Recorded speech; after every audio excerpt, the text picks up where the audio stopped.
It all started quietly, unnoticed by most. Just another project by Facebook. Nothing unusual, right? Two AI bots, running routine tasks, doing what they were programmed to do. Or at least, that's what everyone thought.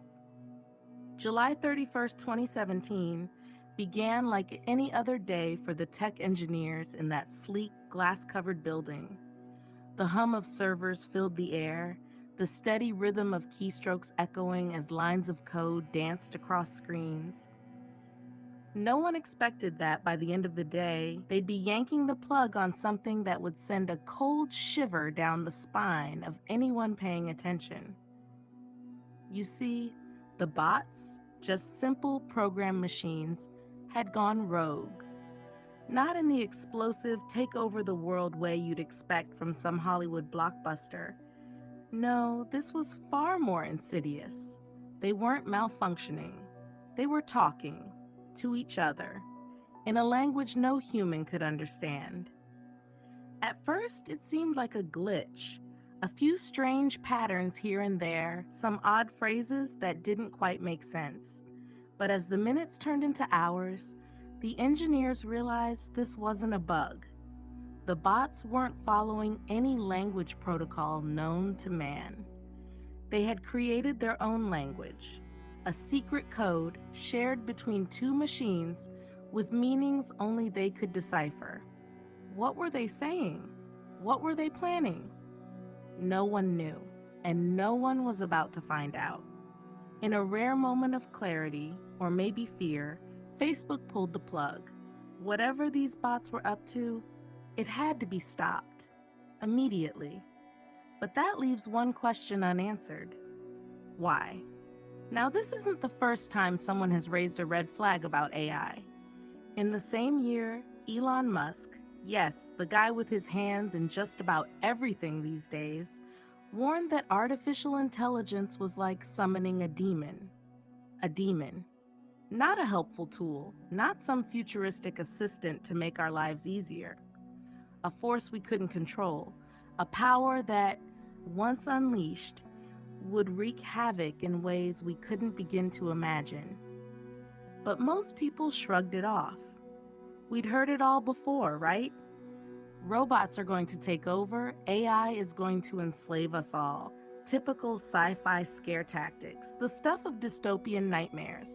Except, maybe it wasn't. Maybe we should have been paying closer attention. Fast forward a few months, and stories start surfacing.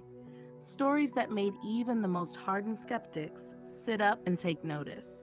Chilling conversations with AI bots, eerie predictions, robots with unsettling ideas about the future.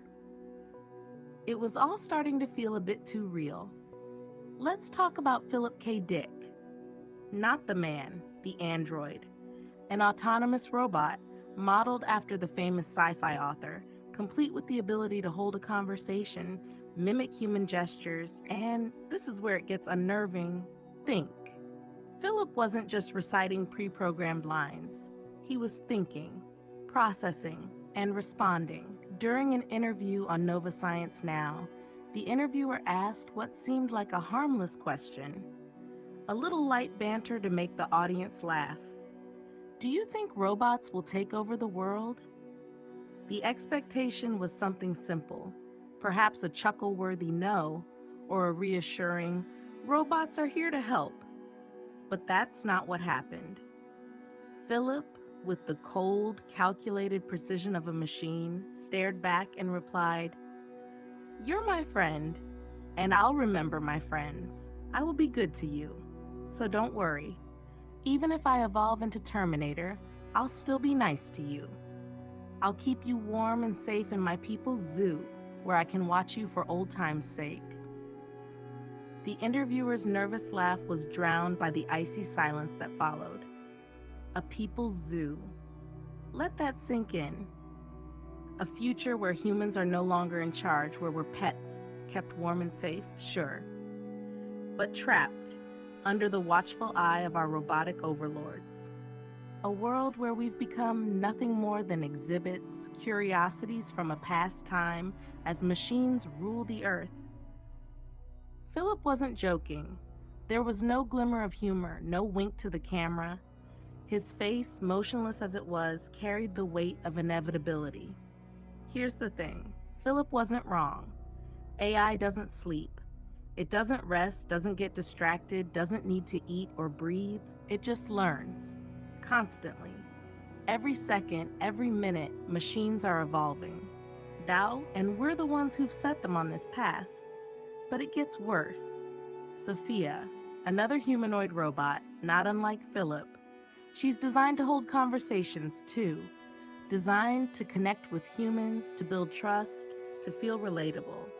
And yet, in an interview, when casually asked if she wanted to destroy humans, she responded with chilling simplicity, "Okay, I will destroy humans." It was written off as a joke, a glitch in the programming. No harm done, right? But was it a glitch?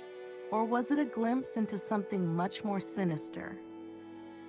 Machines don't dream. They don't feel, at least not the way we do. But they do calculate.